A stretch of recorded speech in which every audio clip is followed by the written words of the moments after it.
Hey, we back. We back at it again. I know you had a great weekend. We got to talk about, first and foremost, what happened just about 30 miles west of here in Athens. You know, we got to start off with that. It's a little more than 30 miles, but it's a little bit farther. It was one of those games where I'm finally I felt like I'm getting used to Kirby Smart's game plans. Like, it was third quarter, my brother called and was like, Mom's wondering if you're pissed off right now. And I'm like, I'm actually not. Like, I have full faith in what we got going on. Like, 2 minutes left, down 8, like we were against Tennessee. Yeah, I was worried. But if we're still in the game, I'm not worried.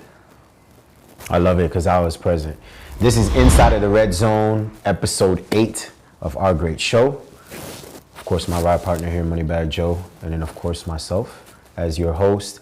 Proud and presented by Flacco City Studios. Zoo. You know, shout out to Area 9 Podcast too. Hey. All right. I was present. I was at the game. And Dude, I'm going to tell you. I was on their last drive on first down. From my buddy's living room, just watching on TV, it seemed absolutely like bonkers on first down on that last drive. What? Electric. I've heard that. Electric. I think Kirby said like he's never heard. Yeah, electric. Athens like that. Electric. Because mind you, they had come back and taken the lead at that point, and you know, the crowd, for the most of the game, the crowd was pretty quiet. Like, Ole Miss did a good job of like trying to, you know, they did really good with silent cadences. They ran their offense. We'll get to them later on. But that last drive on first down, second down, and Lord have mercy when you go on third down, like it was just electric. It was insane. Like you couldn't hear anything. Oh, I bet. Like you couldn't hear an Amber Alert. You couldn't hear the train. You couldn't hear anything. Like it was that electric. It was that electric. But Ole Miss, this is my thing. I want to talk to you about this because I know you're a fan. First time in the Kirby Smart era, a team that he's going up against, they score touchdowns in their first 5 possessions. That was impressive. And mind you, last week we was talking about Lane Kiffin has a weird way of being unpredictable. A lot of not being able to set up with his game plan. I thought Ole Miss did a very good job. That Trinidad Chambers played a great game. I even got to say that. Like going into that environment against all odds, a true freshman against Kirby, that's not something that's easy to do. But I was impressed by Ole Miss, and even though despite the loss, I still think that's a college football playoff team. Oh, absolutely. I'm 100% sold on Ole Miss. I was a little iffy on their offense. Now that I feel like they've played a pretty good defense in Georgia, and they just had their way with us. It's like that's a tough team. If you don't have, I mean, Georgia's probably got a top 5 offense in the country. It didn't look like it because they were playing a ridiculous offense. Like it was unfair. That catch Buddy had on the sideline next. God, I think that was on third down too. I had a good look at that catch. I bet, yeah, it was right next to our sidelines. It was. I've got some concerns for Georgia though. I've already stated about the offensive line. I think that's been a glaring problem for years. The guys are young; they're still trying to gel. But there's something going on with that defense. I feel like Kirby needs to get the headset back. I think the secondary is getting. They're getting torched. They're getting torched. They're getting demolished. I don't know if it's a communication thing. I don't know if it's because they're out of position. Like, I don't know if it's because they're not tackling. They're having tackling problems, but they're getting beat and they're giving up big plays. Like, I have to look at the metrics, how many big plays Georgia's given this year, but they've given a lot of big plays in the secondary. The middle of the field is wide open every single third down. Third medium, middle of the field's open. Yeah. And I'm Joe Schmo looking from the living room couch, and I see it. You know what I mean? It's like, how does Glenn not see this? Like it's. Yeah, that's the adjustment. Give Kirby back the headset. I think Kirby just needs to take back the headset. You know, right now he's in a position now where he's got full command of the program, and he's given a lot of his coordinators are getting jobs. But yeah, until they get that secondary right, nobody need to be calling plays on defense. And we had the athletes, man. Like, yeah, Dalen Everett was going into the season probably the number one shutdown corner in the country, and then you got KJ Bolden, Buford boy. He's a sophomore. He's a lot of hype. He's a cool guy too. Ellis Robinson, number one defensive back in the country. Mm-hmm. I mean, we've got the talent, man. It's just you got to get your heads right. Right. Now, this is an appreciation day for coordinators. I gotta give a big round of applause for Mike Bobo. Oh, I'm with you on that. Mike Bobo, I don't know what happened. I don't know if he's seen the light and God sent an angel and messenger himself to come to him. But I think we need to give less credit to Bobo and give a little more credit to Gunnar Stockton, because I feel like he's just letting Gunnar be Gunnar. Right. It's like when Buddy needs a big play, Gunner's going to make it happen. Right. He's going to get his head knocked off while he's doing it. But I feel like that's also, too, part of play calling, too. Mm-hmm. Yeah, Gunner's going to be Gunner, because Gunner, he goes through progression. 1, 2, 3. If you're not there, he's going to escape. That's what I do like about him. I love that. But, Carson Beck, he would just stay there and got hit. But it's the play calling too, like especially in at least, and it was early in the game with the play calling, like second quarter, because sometimes Bobo got to get in a rhythm later on in the game. But he was calling some play, that flea flicker, the second play of the game, to some of these. I'm like, okay, Bobo, I see you out here. That flea flicker was in like slow motion. That was like the slowest. Chauncey got it, and I literally was like, that is probably the worst flea flicker I've ever seen in my life, but it worked. I think it was because they didn't sell it right. I think the defense was still, they stayed home, and so they had to, It was weird, but I mean, shit, it wasn't a screen or a draw. Mm-hmm. So I'm happy. But overall, I think Georgia played well. Offensively, I think right now, midway to the season, what I've noticed about Georgia is I'm not really worried about their offense, because their offense has shown that they can come back on games. It's the defense that's going to dictate how far this Georgia team gets through not only the end of the season, but through the college football playoffs. I think that's going to be the telling story. I agree. Yeah. I think our offense is progressing every single week, and our defense is degressing every week. Yeah. So I don't know. I'm still up in the air on our title hopes. The Cigar Bowl, Tennessee and Alabama. Alabama just keep on rolling. I think right now the FSU loss in aftermath, they've been rolling lately. Ty Simpson, Bernard, Ryan Williams. You think they're the best team in the country? I want you to say this so that they lose. I'll say this. I think right now Heisman candidate, it's between Simpson and Mendoza, Fernando out of Indiana. I think right now Ty Simpson, he been slinging the ball. I ain't gonna lie. Yeah, but that boy we just played against, Chambliss, dog. I think he's the Heisman frontrunner. You think so? In my books, I think he's the best. He's the best looking quarterback right now. I think he has the most, like, on his resume as well. I think Mendoza, that's my pick. He's been playing like the best player. What he did in Oregon last week, and he's just been consistent all year. Like, I value consistency, and he's undefeated. You know who has the best odds from Vegas? Who? Julian Sand. He's like plus 450 odds to win Heisman now. He hasn't done none. I know. And then he hasn't done much. He has a lights-off defense. And to me, the jury's still out on me on Sand. I think he's a game manager right now. I mean, he's got two of the best wide receivers in the country. Carnell Tate, Jeremiah Smith. Yeah. So, I mean, I don't know. I think Gunner's a. He's sneaking up there. He's a Heisman finalist. If he keeps playing like this. He's sneaking up there. And they'll have games to prove that too. Oh, for sure. Yeah, they're gonna have games to prove that. Absolutely. Georgia Tech, that's looking like that's gonna be a top 10 matchup in Atlanta. It's gonna be at the Benz. Haynes King, we gotta give some love to the Yellow Jackets.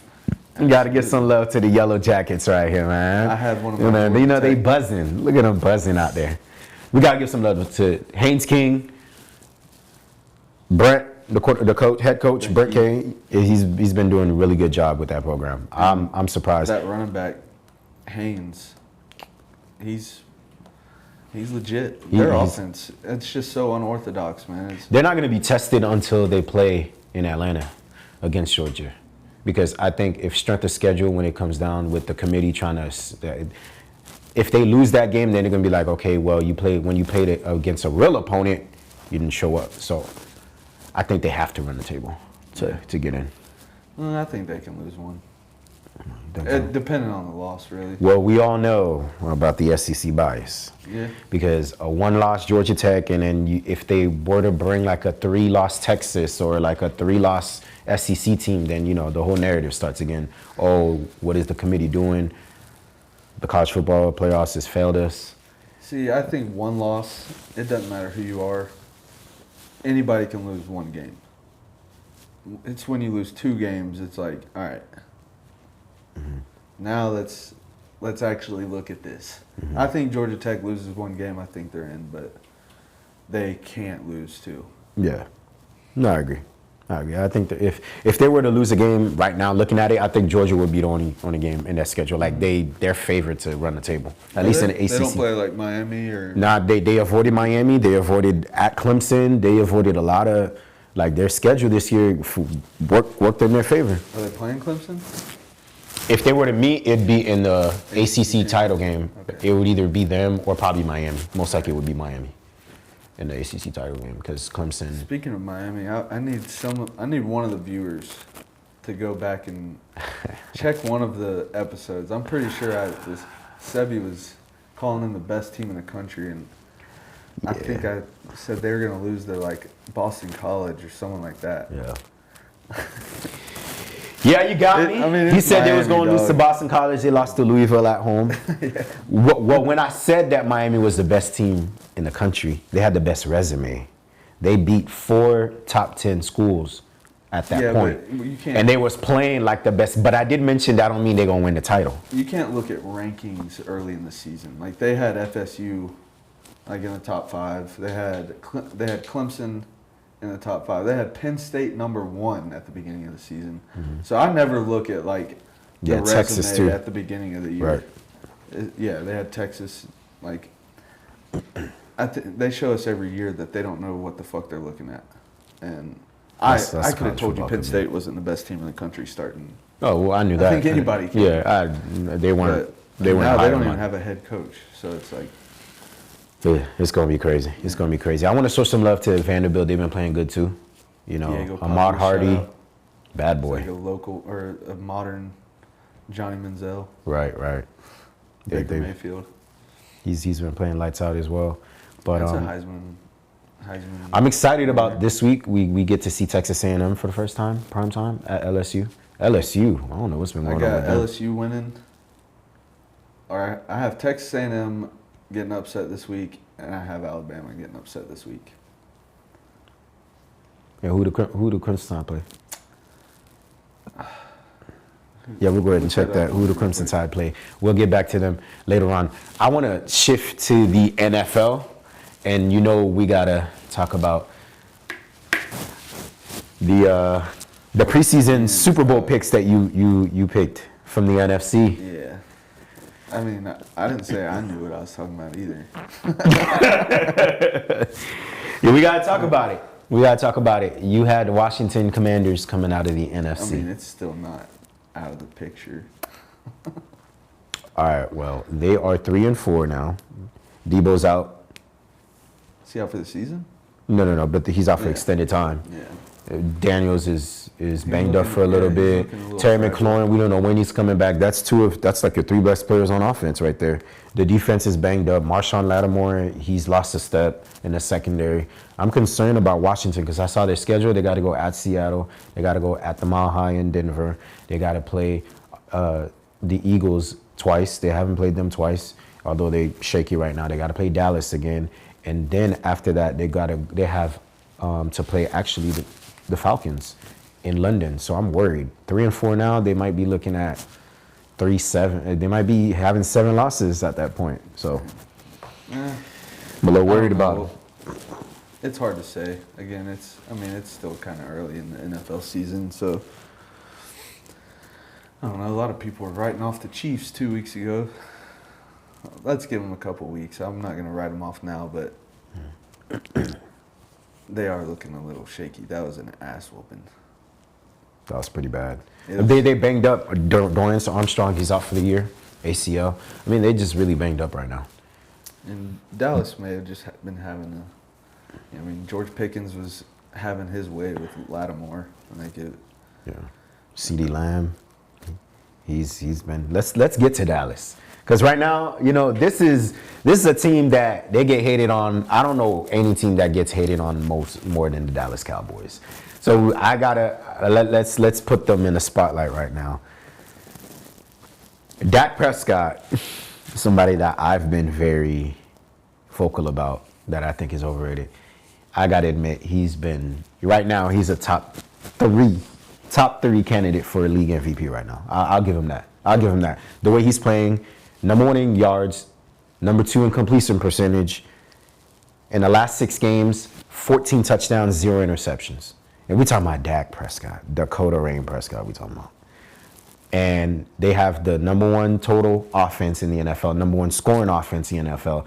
And I happen to think that T. Higgins and Chase is the best receiver duo in football. But right now, Pickens and Lamb is starting to look like they're the best tandem of receivers in football right now. And he's going to get Pickens paid. Yeah. So I got to give love. Now we all know their defense stink. But Dallas is looking good right now. I'll give them that. I've always been a Dak fan. I liked him at Mississippi State. I just like the kind of guy he is too. He's just a good dude, and the man can ball. He's been slinging it. Yeah, he's been slinging it. He's humble while he does it. I think Dak is not overrated. Well, I was saying in a standpoint of he's got a problem. He's been in the league for 10 years and only has 2 playoff wins. So for me, I'm not saying he's a regular season guy. I guess that's what I'm trying to say. His problem is the front office. Right. Jerry Jones, the man, and he can't keep a head coach. Like, how many head coaches has Dak had? He has a lot. And how many offensive coordinators? Like, a lot. You got to let that man. We got to give Schottenheimer some love too. Yeah. There's a lot of issues around Dallas, and I don't think Dak Prescott's one of them. I got to give Schottenheimer some love. His first time, I always tell everybody, I feel that's the hardest job in football.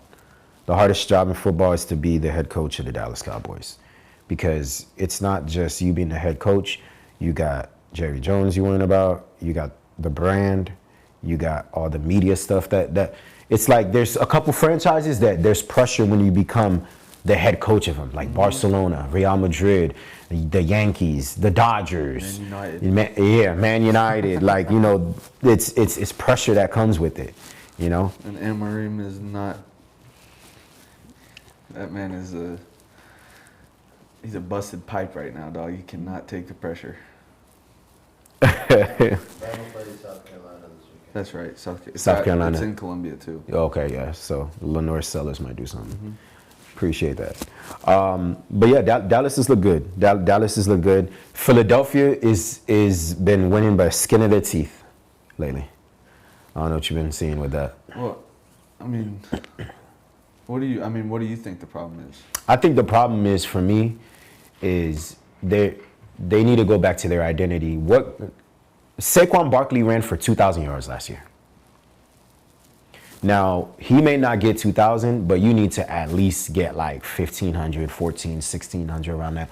You got to still be able to, because I know they're going up against like 8-man fronts. So you getting one-on-one on the outside with Devontae and A.J. Brown. You got to be able to throw the ball. But 20 rush attempts for 44 yards, that's unacceptable for Saquon Barkley.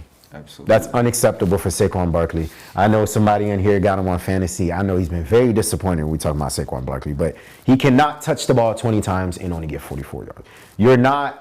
That's okay for an average running back. Saquon is not average. That cannot happen. I'm sorry. And my problem is they're not running the football like they did last year. There's no RPOs. I don't see the play action and the shotgun and the pistol read option stuff with Jalen Hurts. Like they're trying to be too cute. They're trying to be open up the playbook and they're trying to do too much shotgun play and throw it deep. That's not Philadelphia Eagles football. You got the best offensive line in football for years. You got to run the football. I agree. Yeah, you got to get that run game going to open up the boys on the outside. Yeah. And I think Jalen Hurts is doing just fine. I mean, I think I saw his stats this year. He's like 15 touchdowns, 1 interception. Yeah. Like, it's hard to beat. I think Dak's the only one that's better than that. Right. So, I mean, And another guy too. We won't get to him right now. Let's Drizzy Drake, Mr. Drake I knew May. you were going, dude. He put on for my fantasy. Hey, this week. Mr. Drake May. We gotta give him some love, man. For sure. We got what he's doing right now. First quarterback in history to finish a game 90% completion percentage Man. and 50 yards rushing. Only quarterback to ever do that, ever. Well, I'm sure it's with this over a certain amount of attempts. 20 attempts. Yeah. Yeah. Yeah, that's Minimum of 20 attempts. He's been playing good right now. And my Patriots to make the playoffs, that prediction looking good right now. The defense is 5th in scoring defense. The offense is 2nd in the NFL. That's shocking to me. But Drake May doing his thing right now. absolutely. I gotta give him some love. And Man. that's one. Like, he's one. I literally, I don't think I watched him play 1 snap in college. And like when they were talking about him being Right. this first round pick, Yeah, you talking about like who are you? yeah. I mean, I believe you, but I just haven't seen it. I'll take your word for it. But he's starting to prove himself. It's refreshing to see because there's so many. I feel like in the recent years, so many like big, like first round quarterbacks have not panned out. I don't know what's been going on. Just probably bad draft classes for them. Yeah. I want to talk to you about the Colts. They're 6-1, the only team that has 1 loss in the NFL right now. We're talking about league MVP. Jonathan Taylor has to be in that top 3. Like, the Colts aren't that without him. So I want to ask you, what do you see from the Colts? Do you think this is sustainable to go in the playoffs? Like, do you think that actually makes some noise? This is our Colts. This is our team. We bleed blue. Have you seen that guy? Nah. I got to show y'all him after. I'm sure one of our viewers knows what I'm talking about. But I don't know. I mean, I haven't really watched them. They're not like prime time. They're not getting the prime time games. So I don't like pay for all access. So I don't really see them live. But Daniel Jones looks like he's found his system. Mm-hmm. It's another refreshing thing to see because he was what was he, first round? He was the first round, yeah. So I mean, 7th overall to the Giants, yeah. So Shane Steichen for it's Coach of the cool to Year. see. And he's a Duke boy, and I like Duke basketball, so it's cool to see.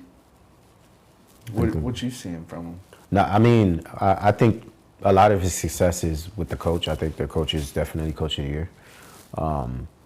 He's obviously resurged his career for sure.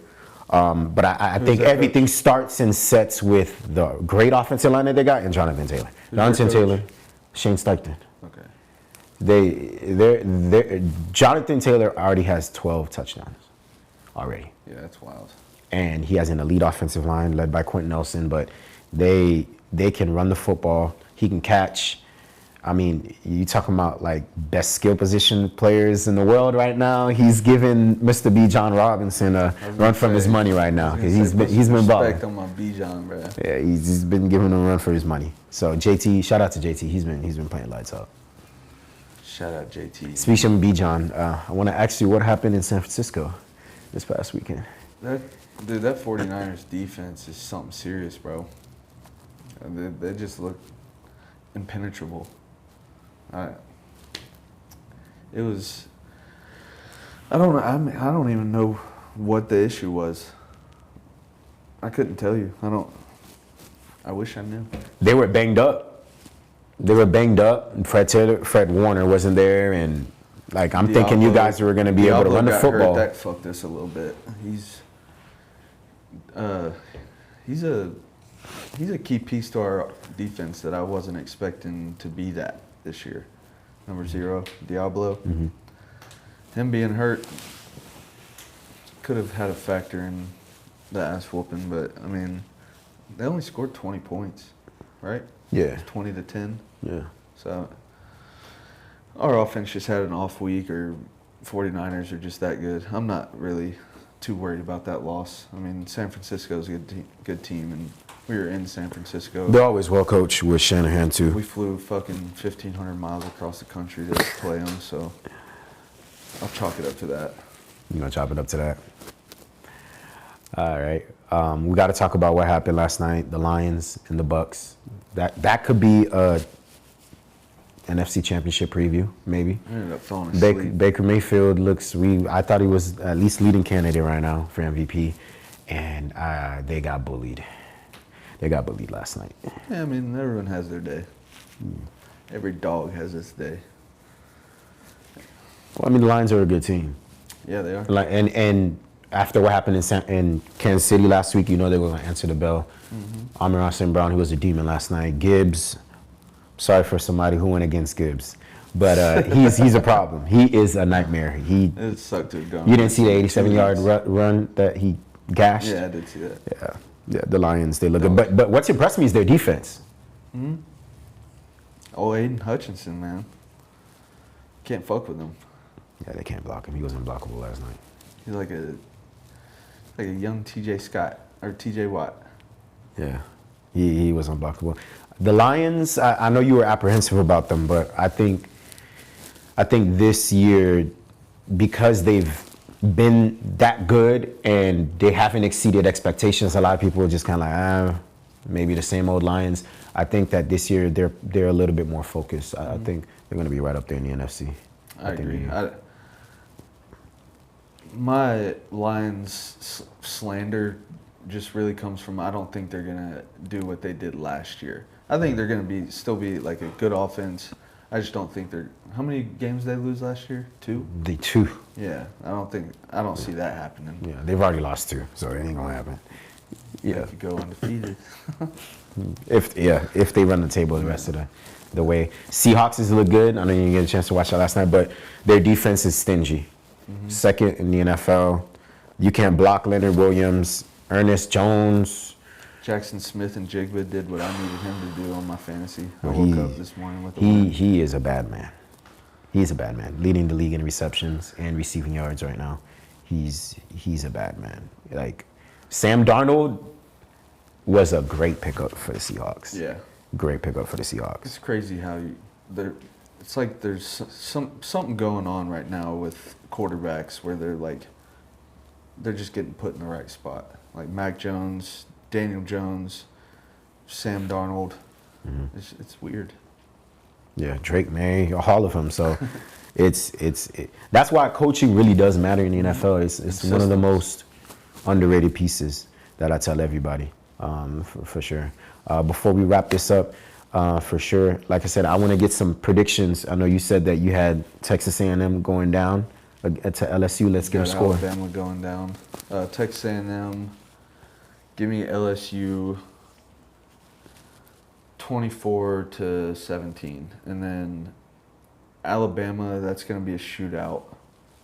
Give me like 38-35, South Carolina. You heard it from the man first. This was Inside of the Red Zone, episode 8, every Friday. Go ahead and stay tuned. Clockwork, baby.